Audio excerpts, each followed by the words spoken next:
বৃহস্পতিবার রাজ্যে বিধানসভা নির্বাচনের প্রথম দফার হাই ভোল্টেজ ভোট গ্রহণ। তার ঠিক আগে অত্যন্ত গুরুত্বপূর্ণ এক তালিকা প্রকাশ করেছে ট্রাইব্যুনাল। মূলত এসআইআর এর নাম বাদ যাওয়া নিয়ে আইনি লড়াইয়ে থাকা বিচারাধীন ভোটারদের মধ্যে কারা প্রথম দফায় ভোট দিতে পারবেন, এই তালিকার মাধ্যমে তা স্পষ্ট হয়ে গেল। সুপ্রিম কোর্টের নির্দেশ পালন। শীর্ষ আদালতের নির্দেশ মেনে 22 April appellate tribunal supplementary list number 1 পোশাকি নামে এই তালিকাটি নির্বাচন কমিশনের ওয়েবসাইটে আপলোড করা হয়েছে। গত কয়েকদিনে ভোটার তালিকায় নাম বাদ যাওয়া বা তথ্যগত ত্রুটি নিয়ে লড়াইতে থাকা সাধারণ মানুষের কাছে এই খবরটি অত্যন্ত স্বস্তির। ট্রাইব্যুনালের নিষ্পত্তি 138 জনের, ভোট দিতে পারবেন 136 জন। নির্বাচন কমিশনের পরিসংখ্যান অনুযায়ী রাজ্যে প্রায় 60 লক্ষ ভোটারের নাম লজিক্যাল ডিসক্রিপেন্সি অর্থাৎ তথ্যগত অসঙ্গতির কারণে পর্যবেক্ষণে ছিল। এর মধ্যে 27 লক্ষ নাম প্রাথমিক তালিকা থেকে বাদও দেওয়া হয়েছিল।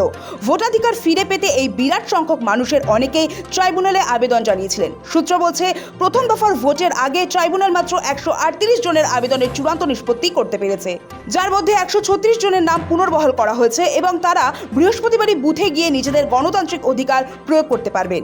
বাকি দুজনের আবেদন গ্রাহ্য হয়নি। কিভাবে নাম চেক করবেন ভোটাররা?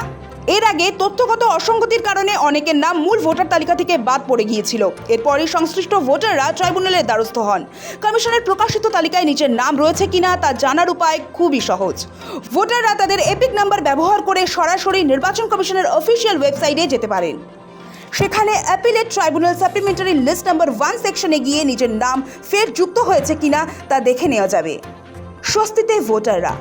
সুপ্রিম কোর্টের কড়া গাইডলাইন মেনে নির্বাচন কমিশনের এই তালিকা প্রকাশ গত কয়েকদিন ধরে উদ্বেগে থাকা সাধারণ মানুষের কাছে বড় স্বস্তির খবর।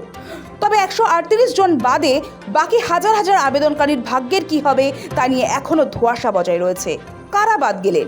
কমিশন যেমন নাম ফেরানোর তালিকা দিয়েছে, তেমনি ট্রাইব্যুনালের স্ক্রুটিনির পর কাদের নাম চূড়ান্তভাবে বাদ গেল তার একটি তালিকাও প্রকাশ করা হয়েছে। ভোটের আগে চূড়ান্ত প্রস্তুতি। বৃহস্পতিবার প্রথম দফায় রাজ্যের 152টি আসনে ভোট গ্রহণ হবে। তার আগে এই আইনি জট কাটানো নির্বাচন কমিশনের কাছে নিঃসন্দেহে বড় চ্যালেঞ্জ ছিল। যদিও কয়েক লক্ষ মানুষের নাম এখনও অমীমাংসিত অবস্থায় পড়ে রয়েছে, তবুও ট্রাইব্যুনালের এই দ্রুত পদক্ষেপকে ইতিবাচক হিসেবেই দেখছে রাজনৈতিক মহল।